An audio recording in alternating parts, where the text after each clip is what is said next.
Good morning, it's Empower Hour. I'm Kim. And I'm Kristen. Good morning. Today is Thursday, November the 11th. It is Veterans Day. Even though the SWRCA offices are closed today, we are still coming to you today.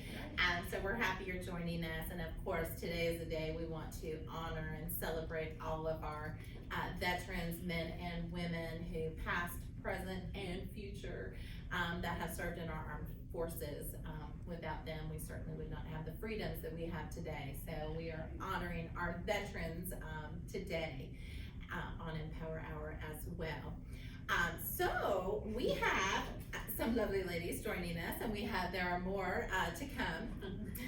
We have students. We have Olivia and Kyla here today, and some of their cohorts in their University of Evansville Doctorate of Physical Therapy students, and we're going to be focusing on fall prevention and things that people can do to prevent falls, and also we'll talk if there would happen to be a fall in a home, what they can do. So good morning, ladies, and welcome to SWRCA and to Empower Hour. We're so glad you guys are joining us today. So all right, fall prevention. Yes. Thank you for having us. Combined, all of us have a lot of background in the physical therapy realm with outpatient orthopedics, neurological rehabilitation, women's health, working with the geriatric population, and probably many more that I'm not even touching on. We're just really excited to be here today to kind of inform you guys, as Kristen said, about risk factors for falling, how to prevent a fall if it does happen, and what exercises you can incorporate in your daily routine to strengthen your muscles and your balance to prevent that fall. So just a fact to get us started, according to the CDC, about 36 million older adults fall each year. And of those 36 million, 1 in every 5 falls result in an injury, such as broken bones or an injury to someone's head. And so even though falls are common amongst the population that's 65 and older, they're not an inevitable part of aging. We can prevent falls and hopefully lead older adults to lead a very happy, successful, injury-free life. So what Kyle and I are going to discuss first are factors that increase your risk of falling.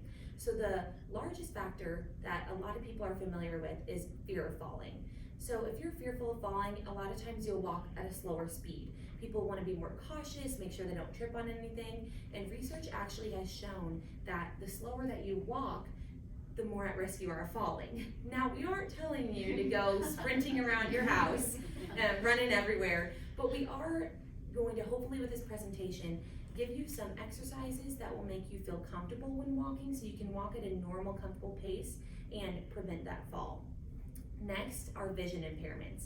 We can't control if you have to wear glasses or contacts, but if you wear your glasses, your contacts when you're supposed to, even if you don't think you need them, that will prevent you from stumbling over a curb that you might not see, or tripping on an uneven surface. Another risk factor is previous falls. Now, once you've had one fall, your risk of having another goes up exponentially. Because if you fell in the first place, it might have been due to weakness, balance issues, or just not being comfortable walking on uneven surfaces or out in the community. And if you don't do anything about it after that first fall to help improve those things, then you're probably going to fall again. Also, if you sustained an injury, which is very likely after falling, that could decrease your strength and balance, thus leading to another fall. Another one that I've kind of touched on throughout all these other risk factors is just overall weakness. As we age, we know that our muscles get a little bit weaker, our bone density decreases just a little bit, and that can increase your risk of falling. Just, as I've said, if you're going from a smooth surface to bumpy, uneven, your muscles aren't able to catch you, and that can just increase that. And if you're not moving around or exercising much due to pain, which a lot of us have, it will make those muscles become even weaker, and you might not be able to recover from a fall. Another one that I've touched on a lot through this already is balance issues. As we get older, our balance isn't the best, just it's the normal part of life. And also your confidence in your balance goes down as you age. So if we have poor balance, we might not be able to recover well, or even be able to exercise to improve our muscle strength and our balance. It's kind of a loop, and you just keep getting caught in this cycle of not having poor balance, being weak, falling, and then you don't want to exercise because you got injured and you're scared to fall again. And lastly, lack of handrails or grab bars can also increase your risk of falling. So even if you are confident being out in the community, thinking that you don't need to use those handrails, or if you're in a building going downstairs, you don't think you need them, use them. Just in case. Also, if you've fallen before, it might be a good idea, if you're able to install those grab bars and handrails in your bathrooms, near your toilet or your shower. Great information. Absolutely, and you're right, I think that's excellent to say, do not be embarrassed to use handrails. Seen people walk downstairs and oh no, I've got this, You're absolutely, they're there, use them. Yes, exactly. Okay, so like Ms. mentioned, my name is Kyla. I'm gonna go off of a little bit of what Olivia was saying. I'm gonna talk about some modifications maybe you can do in your home to prevent falling. So one thing, a really big thing, is your lighting. You wanna make sure you have very clear lighting, especially at night when you're getting out of bed. It can be a little bit disorienting if it's completely dark and your eyes haven't quite adjusted. So a hall light is a really good idea, or maybe just keeping a lamp on in an area where you know you may be, in your kitchen or your living room throughout the night. Tripping hazards like cords or mats, you want to make sure that those are picked up. I know that rugs are cute and they look very nice in the house, but they're a very dangerous tripping hazard, especially if they're not secured down to the ground. It can be very easy for you to get your feet caught up in those, and things like cords for your lamp, or if you have any extension cords, you want to make sure those are tucked away and put out of the common walkways. And a little bit like what Olivia mentioned, uneven surfaces. So you just want to make sure that you're aware of your surroundings. Sometimes, even for myself, a curb can sneak up on you, or uneven like sidewalk surfaces. So you just want to make sure that you don't want to look down at the ground the whole time you're walking, but just kind of scan your environment and be aware of where you're walking, so you can be prepared to make those adjustments if you need to. Make sure that if you do use a walker or a cane in your life, like when you're walking around long distances, you want to make sure you're still using those in your home. I know it can be really tempting to think like, oh, it's just a quick trip to the bathroom or just a quick trip to the kitchen. I don't need to use my walker, I don't need to use my cane. But those are there for a reason, and you feel more confident when you're using those as a balance or an aid. So just make sure that you are taking those with you. Another thing is medical alert devices. If you do have one of those, make sure you're wearing them. They're not going to do you much good if you fall and you're not wearing it. And if you don't have a medical alert device and maybe you are fearful of falling, it could be a good topic to either talk to your doctor about or your family about maybe getting one of those.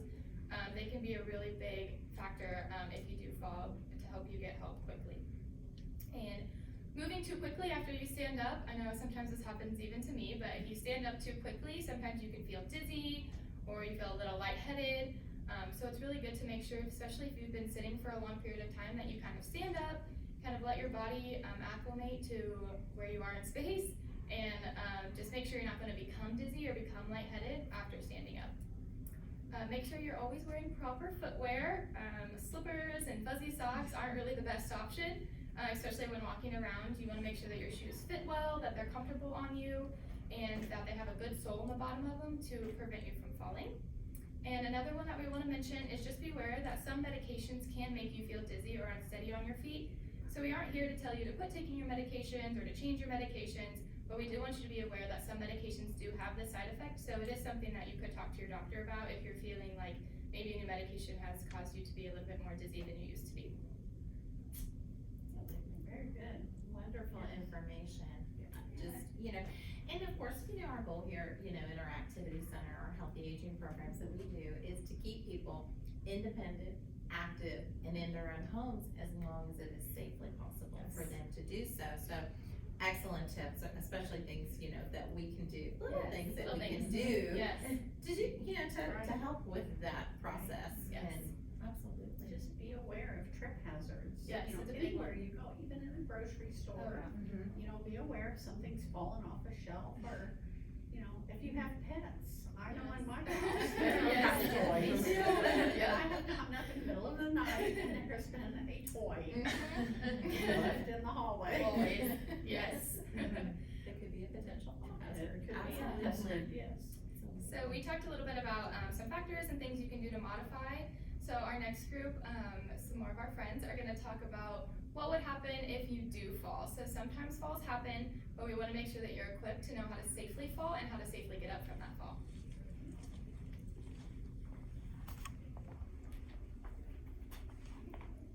Hi, my name is Lauren. Like Kyla mentioned, falling can sometimes be inevitable. So if that were to happen, we want you to be able to do that in the safest way possible. So yes, there is actually an optimal way to fall if that would happen. So I'm gonna start by walking you through that. So my friend Jessica here is gonna be my little demo for us. So as Kyla mentioned as well, if you're using an assistive device like a cane or a walker, that's one of the main things to be aware of here. So if you trip on something or feel like you're losing your balance and you think you're going to fall, the first thing I want you to do is try to push that assistive device out of the way. Because the last thing we want you to do is to land on that funky and lead to a further injury that otherwise might not happen. So first thing, try to push that out of the way. Second thing, I know it might happen really fast, so it's gonna be a little bit hard to think of all these things at once, but if you are around furniture or other things like that, try to aim yourself away from that, if at all possible, because again, we don't want you to fall and possibly hit your head on the couch or the table or something like that. So those are the first two things. And then next, we're gonna have Jess kneel down. We'll start from here real quick. So as you're falling, I want you to kind of lean into the fall and relax your body. So what you're gonna wanna try to do is put out your hand or try to stop yourself from falling. And again, that can actually lead to further injury and hurting your wrist or your elbow or things like that. So you're gonna try to aim on the more meaty parts of your body, like your bottom. So as Jess is falling, she's gonna try to lean into it and land on her bottom there. I'll get out of her way. And then she did exactly what my next point is gonna be, to keep rolling into the fall. So not trying to put your hands out or stop yourself like that. So I'll have her do that one more time. I'm leaning her shoulder in, right like that. So she fell perfectly. So I think that's all the major points on how to fall safely. So I'll have Jess take it from here. All right, so I'm Jessica, and let's say you have fallen. So the first thing you want to think about is just staying calm. Just take a second, okay, assess yourself. Am I hurting anywhere in particular? Do I think something's broken? Am I going to need extra help to get up? Just kind of take a second to really think about that. And then let's say you decide, okay, I think I can get myself up. So how you would do this is I'm gonna have Lauren lay on the floor. Let's say she just fell. So the first thing you wanna do is roll onto your side and try to get yourself up into that crawling position on all fours, just like that. And then the next thing you wanna do is try to find a support surface that isn't gonna move when you can put weight through it, whether that's a chair, a couch, an end table, a counter, or whatever you can find that you can put some weight through. So you're gonna crawl yourself over to your support surface, in this case a chair, and you're gonna put your hands on there and you have to determine, is my left leg stronger or my right leg stronger? If they're the same, doesn't make a difference. So you're gonna pick up one foot, the stronger leg, and put it in front of you. And then from there, you're gonna push through your hands and push through your legs to stand and then have a seat. Because at this point, you're probably a little out of breath, a little nervous and whatnot. So just take a second, sit there, reassess. So let's say you fall and maybe you happen to break a bone or something's really hurting or you don't think you can get up. As you're laying there, this is when that medical alert device comes in major handy. And if you don't have a medical alert device, a cell phone. If you want that cell phone or alert device just glued to your body, it is now a part of you. So let's say you're laying on the ground, you can call someone, call 911, whatever. Again, assess yourself, see, so you can tell the person on the phone exactly what happened and what's bothering you. So let's say, sadly, you don't have your phone or your medical alert device. The biggest thing from there is being loud. Whether you can scream, yell, find something that you can hit on the ground or hit on something, just trying to make yourself alert so maybe someone walking outside can hear and hopefully come to your rescue. So, main points to consider. When you're getting up, get on all fours, crawl to a support surface, push yourself up, and then have a seat. Try to remember those. You might be tested on those later. So with that, we are going to move on to our next group, who's going to teach you a few exercises to help keep you more steady on your feet.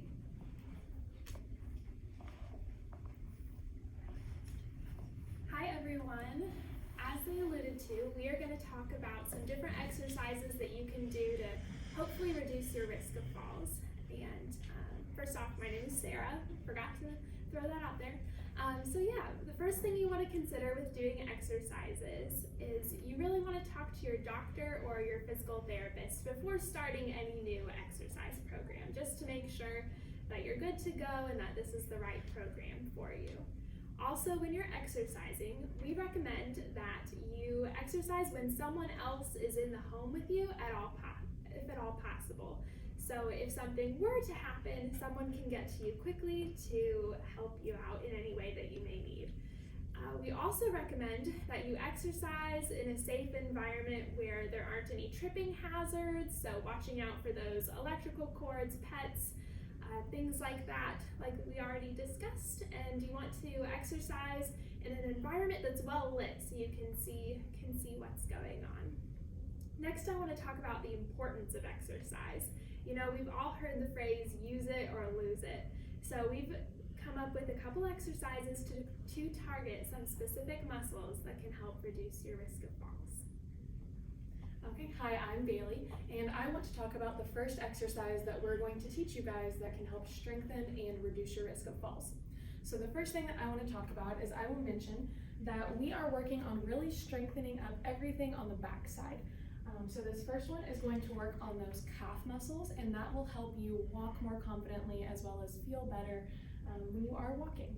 So what you want to do is you will put both hands on the support surface. We are using a very sturdy chair. We want to avoid any fold-out chairs or chairs with wheels, anything that if you need it, it would fall out from underneath you. You can also use a bathroom or a kitchen counter, and same thing, just hands right in front in case you need it. What you will do is you will rock up onto the balls of your feet, and you really want to squeeze these muscles right there. You'll hold about a second or two, and then you'll relax and come back down. What we don't want you to do is we don't want you to rely on momentum, so no rocking back and forth like that, as well as that could throw you off balance. So we want a nice controlled motion up and then down. The other thing is that we don't want you to be leaned all the way over the support surface. That kind of allows for some compensations, and we're not working the muscles that we're looking for. So with that being said, if this feels too hard in this standing upright position, you can always take it down into your chair. Again, a sturdy chair. But you can do the same motion. You'll go up onto your toes, really think about squeezing those calf muscles, hold about a second or two, and then relax. If you start to feel stronger, you can always progress to that standing motion. And once you feel like the standing isn't challenging you anymore, you can go to one leg. So always have your hands on that support surface. You can lift one leg up and same motion. That will just increase the resistance and increase your strength. Again, I would like to reiterate that having somebody with you, at least in the room or the next room over if anything were to happen, just that support system, as well as it can be fun. They can count for you, they can kind of cheer you on, anything like that. All right, the next exercise we have is called a sit to stand. So with this one, it's really important because it's something that we do on a daily basis, whether we realize it or not, whether you're getting up off the toilet, you're getting out of bed, getting out of the car, things like that. We want to make sure all these muscles are strong to prevent any kind of fall that you may have. So Sarah's sitting here in the chair, so you'll start in a seated position. Ideally, someone in the room with you or close by in case you need help with that balance, and then try to position the chair in front of a countertop or something. That way, once you stand, if you need that extra help or something to catch you with your balance, you have that there for you. So with this, we're going to start with one armrest. So just trying to use one armrest to get up. We don't have an armrest on this chair, so we're improvising a little bit. So Sarah's going to come to a stand using one armrest. Good, and then she's going to slowly come back down into the chair. If you do use a walker or something like that, make sure it's out in front of you and you're not using it to push up on. We don't want it to slip away from you or anything like that. If one armrest is too hard, you can try doing it with both armrests. So Sarah's going to come up with both armrests and then again back down slow. And if that's too easy, you can even try putting your arms out in front of you and using no armrests. Again, with someone close by, just in case you were to lose your balance. Cool. And And then we have one more exercise that we're gonna teach you guys. So this next exercise is called a bridge. So what you'll do is you'll lay down on your bed, just like Bailey is demonstrating, and you're going to push through your heels to lift your hips up off the ground. So you see there's space underneath her bottom there, and then go ahead and lower back down. So ideally you can lift your hips up a couple inches off the ground, like 4 or 5, but if you need to do a little bit less, that's okay as well. And then when she gets to the top of her bridge, you see she holds it for a couple seconds and then lowers her hips down nice and slow. So we want this to be a really controlled movement. And so we talked about, you can make it a little bit harder by taking your hips up a little bit higher. And then if you're feeling very adventurous, the next way you can make it challenging is to lift one foot off of the ground and then lift your hips up. So making sure that you are pushing through that heel there. And then the reason that we like this exercise is your booty muscles are really important for getting up off of the toilet, getting out of the car, off of your bed. They're very helpful with stairs and walking. So this exercise strengthens those muscles to hopefully help you walk better and reduce your risk of falls. Okay, now we have a couple more items to speak to you guys about.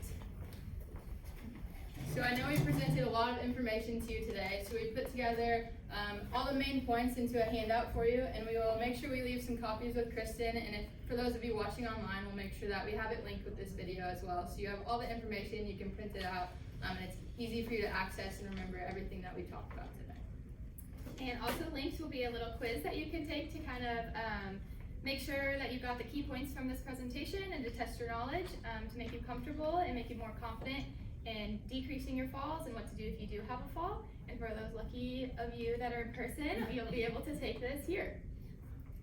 And again, just another disclaimer, remember, before you're participating in any of the activities, make sure to check with your doctor or your physical therapist or any medical healthcare provider, just to make sure you're exactly where you need to be in order to do these exercises. Yep, and then finally, next week actually we have another group of our lovely classmates coming in, and they're gonna do a little balance screen. They're gonna do a little balance test on you guys, and then kind of put you into groups after that and teach you some more exercises, maybe similar to what we did today. So if you're looking for the more hands-on in-person experience like that, they'll be here next Tuesday. So look forward to that. Thank you very much for tuning into our Empower Hour. We hope that you guys have taken something from this, and hopefully we can help you lead more productive and healthy lives. Well, ladies, thank you so much again for sharing all this wonderful information with us today. We appreciate it so much. Great tips to take away for all of you at home. And again, like someone had mentioned, we have another group of U of E, Doctorate of Physical Therapy, DPT, Doctorate of Physical Therapy students that will be joining us next Tuesday here at SORGA from 12:30 to 1:30, and they'll be doing balance screening. So you're right, somebody said they can put what you learned today to the test next week. So thank you all so much. Thank you. Thank you for joining us. Exercises. Absolutely. And what motion is lotion. Yes. Motion is lotion for your body. That's one of our little key sayings we like to say. Absolutely. Well, ladies, thank you so much. Thank We you. appreciate you joining us. And thank you to all of you for joining us on Empower Hour. We wanted to, really quick, we do have 2 upcoming events we want to keep plugging for the month of November, because as all of you know, it's going by really fast. Yes. For you ladies, that's awesome. You wanted to go faster, since you're starting to see the light at the end of the tunnel with schooling, so that's awesome. But we do have 2 big events coming up. Our purse bingo, we're having a first ever purse bingo. Designer purse bingo. So tell your friends, ladies. And that is going to be on Friday, and actually be on a Friday, December the 3rd. So coming up quickly, we'll have food trucks here. It'll be bingo. It's a fundraiser for the Activity Center. So you can come, have a good time. Just have to be 18 and over to come. We will have beer and wine available, snacks, we'll have the food truck, so a great night out, a great way. You might be able to win a purse for someone, for yourself or someone you love for the holidays. Right. So that is going to be, we have information available on our website as well as all of our social media outlets. Monica and Rachel have done a fabulous job of getting all that information out there and ticket information as well, and how to purchase tickets. And then the following Friday is our annual holiday party for the community, for seniors in the community to come to SWRCA, and that's gonna be, let's see, doors open at 10 o'clock. We'll have lunch and then dancing after that, so.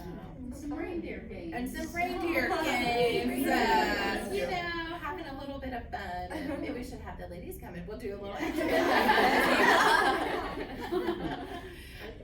but again, we thank you all so much. Thank you, ladies, for joining us. No problem. Wonderful information. Thank you so much for sharing that. We do have a little audience today, so thank you to our audience that has joined us today. And we look forward to seeing all of you next Thursday on Empower Hour. And again, happy Veterans Day to all of our amazing veterans. Remember, we want to honor and remember them and all that they've done. Yes. Absolutely. So thank you so much. We look forward to seeing you next Thursday on Empower Hour. Have a great day.